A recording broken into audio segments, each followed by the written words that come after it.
Welcome back. If Snapchat's trending lenses pop-up notifications are interrupting your day, you're definitely not alone.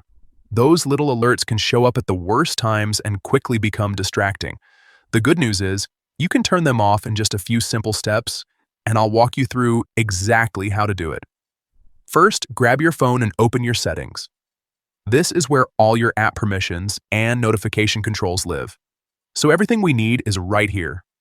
Once you're in settings, scroll down until you find apps and tap on it. Depending on your device, this might also be labeled as apps and notifications.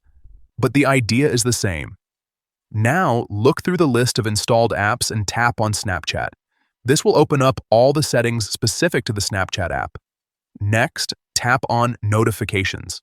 Here you'll see all the different types of notifications Snapchat can send you. From there, go ahead and tap on Notification Categories.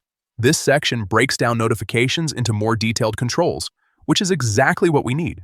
Now scroll until you find Trending Lenses and tap on it. This is the setting responsible for those pop-up alerts you've been seeing. Finally, you'll see an option labeled Show as Pop-up. Simply toggle this off and that's it. You've successfully disabled those pop-up Trending Lenses notifications. From now on, you won't be interrupted by those alerts, but you can still explore lenses whenever you open Snapchat yourself. It's a small change, but it can make your experience a lot smoother and less distracting. If you found this helpful, feel free to check out more quick tips like this to make your apps work better for you.